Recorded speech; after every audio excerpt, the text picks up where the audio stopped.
The housing market has slowed dramatically across the state of Vermont. At many showings that I now go to with my buyers, after the showing's done, listing agents are messaging me, encouraging me to submit an offer or encouraging my buyers to not be afraid to submit something under list price, right? This is much different than what we've experienced in years past. If you've been in the market for the past 3 years or so, you know that around Vermont, it used to be you see a property, they ask for all offers to be in by Sunday, the seller makes a decision by Monday, and then it sells for 5 to 15% over what the property is listed for. That's completely different from today's landscape. Homes are sitting on the market longer than they used to. I put 4 homes under contract in the month of October, representing buyers in all 4 of those deals. 2 of those properties went for under list price. One of them went significantly under list price.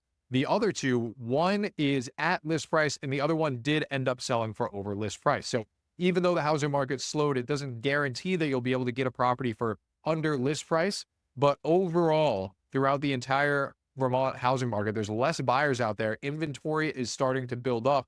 And we can see that more listings are hitting the market these days than are going under contract, which is causing inventory to build throughout the state and is shifting the market more towards a balanced market and more towards the buyer's favor. We're still not in a buyer's market, at least according to the data, but the data doesn't really tell the whole story. And we're going to talk about that in this video. We're going to dive deep into the data.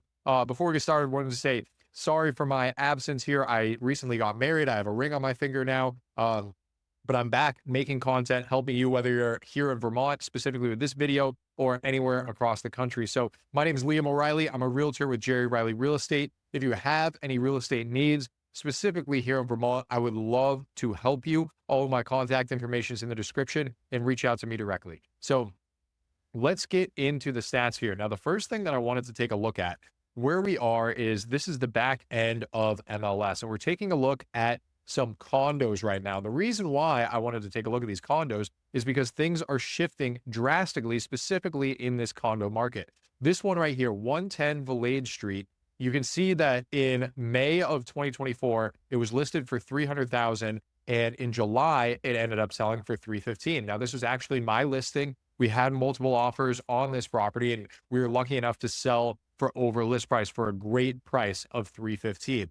Now, when we take a look at what's happened in this community since this listing, prices have gone down slightly. We take a look at this listing, which I think is a great comparable because it's another end unit. It's 18 Valade Park. Where was I here? We were at 110. So this is on the other side of the association, but very similar. Similar square footage, garage underneath, end unit townhome in Valade Park.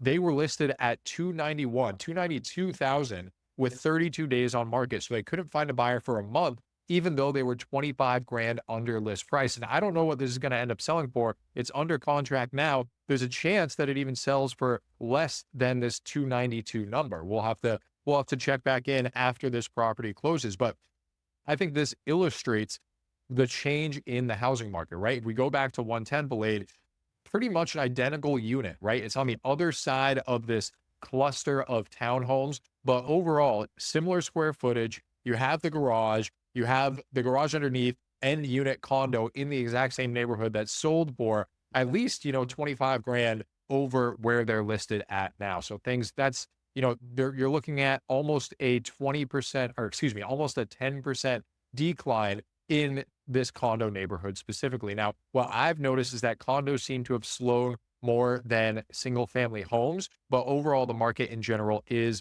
much slower. Now, we're going to take a look at some market data here.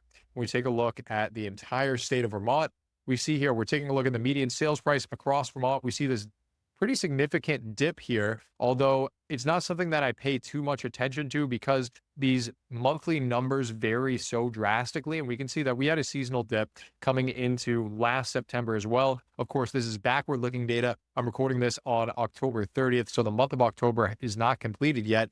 I suspect that for the month of October, we will have a lower median sales price as well. And we take a look at the data here. Active inventory is something that I wanted to point out to you folks. Look at this. We can see here historically, as we approach September, new listings, or excuse me, active inventory typically remains flat or decreases slightly. We see basically in 2022, it remained flat. If we look at 2023, it, I guess, increased slightly, but we have a pretty significant increase of over 100 homes. And we can see with this graph that is still trending upwards. Active inventory is still trending upwards. We're up 53% year over year. And we take a look back to 2019, back to pre-pandemic levels, we see that inventory typically drops heading into the winter months here as less buyers and less sellers are out in the housing market. We certainly don't see pretty significant, 3% increases month over month in inventory typically. And so why is this happening? Why are more homes sitting on the market? Why is inventory growing? When we take a look at the stats behind why that's happening, we see new listings. And what I wanted to focus on here was just the number of new listings. We have 771 homes hit the market in the state of Vermont. We're only looking at single family homes in this chart because we're looking at statewide data. When we take a look at Chittenden County a little bit later in this video, we're going to look at both single family homes and condos. So single family homes, 771 homes hit the market in September. When we take a look at new pending sales, so how many homes went under contract in September, we see here 573 properties went under contract. So the difference between those new homes hitting the market and how many properties went under contract is why we're seeing inventory increase, right? There's more sellers, more people are listing their homes than there are buyers out there willing to purchase, at least willing to purchase at these prices and these interest rates. Interest rates are high. Home prices are still high. If we go back to the median sales price, we see that, yes, it's down month over month, but overall, generally speaking, housing prices haven't come down much. Now, you may be able to find a good deal out there, like we saw with Valade Park, 10% cheaper than even 6 months ago, which is pretty crazy. But overall, home prices are roughly about where they are. When I go on a listing appointment and I take a look at listings within the past year or so, I am not advising my sellers to list under where homes were selling for 6 months to a year ago. Overall, we're still trying to get that same number that we got about a year ago. And oftentimes it's working, but sometimes it's not. Sometimes our sellers do have to cut their prices and accept an offer under list price in order to get the property sold. Not always, but that's just the market right now. It's shifting. This is what a balanced market looks like. And this is what really a shifting market into more of the buyer's favor looks like. I do suspect, if this market continues throughout 2025 and we see interest rates remain high, we could see the median sales price drop slightly year over year, but we will have to check that out when the time comes. Now we're taking a look here at Chittenden County to see what's happening around the Burlington area, which is where I am based out of.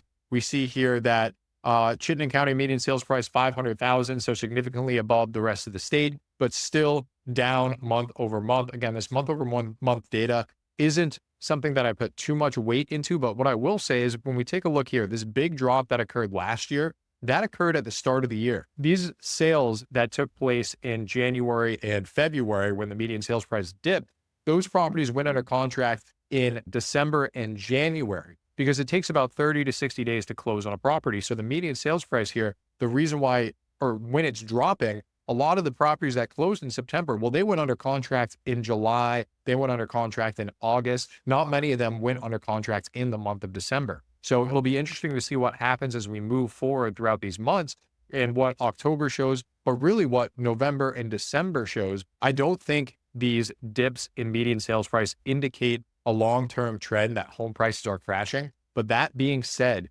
home prices are changing and they are changing drastically. We can see from Valade that there's some pockets of the market that are priced lower than they would have been even 6 months ago.